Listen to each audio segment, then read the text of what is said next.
Les enfants qui ont été vendus par des trafiquants d'êtres humains en Tanzanie sont obligés de faire des travaux forcés dans des champs et certains récemment refoulés de ce pays, accueillis à la Fondation Stam en province Makamba, expliquent qu'ils exécutent leurs tâches dans des aires protégées, dans les réserves naturelles et ajoutent qu'ils sont souvent perturbés par des gardes forestiers, d'où leur refoulement.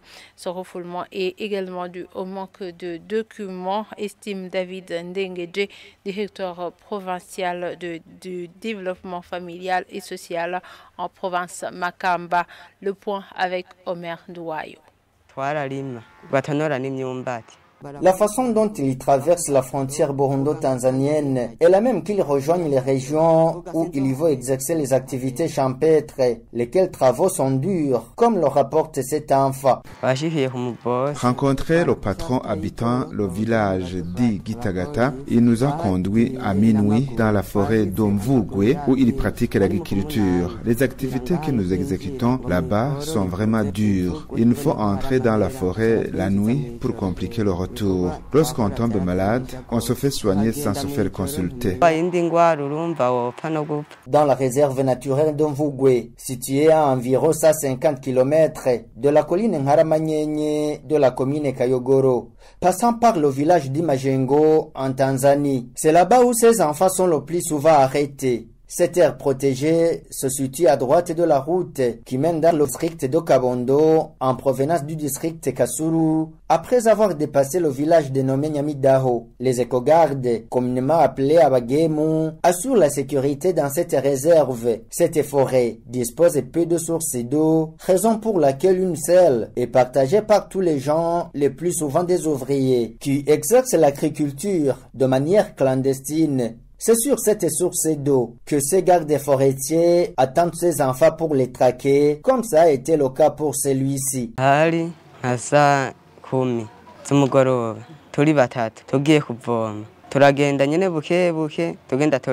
Nous étions à 3 vers 16 heures. Nous nous dirigeons vers une source d'approvisionnement en eau. Les gardes forestiers s'étaient cachés aux environs et nous sommes tombés dans leur piège. Moi, j'ai couru dans le sens inverse de celui de mes collègues et les écogardes m'ont poursuivi jusqu'à m'attraper. Ils m'ont gravement battu et tabassé.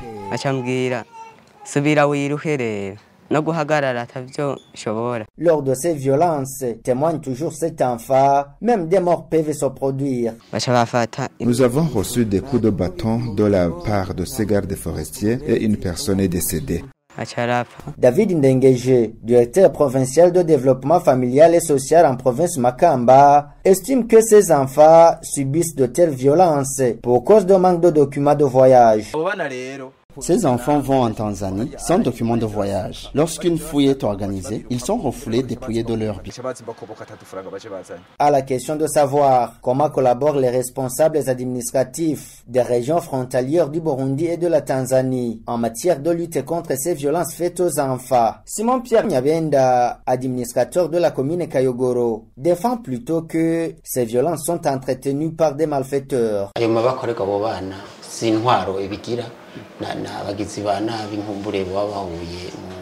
Ce n'est pas l'administration qui menace ces enfants, plutôt les malfaiteurs. Nous sensibilisons souvent les adultes de se munir des documents de voyage lorsqu'ils vont chercher de l'emploi en Tanzanie. Nous interdisons aux enfants d'y aller. Nous les interpellons de rester au Burundi car tu ne peux pas avoir de liberté dans un pays autre que le natal.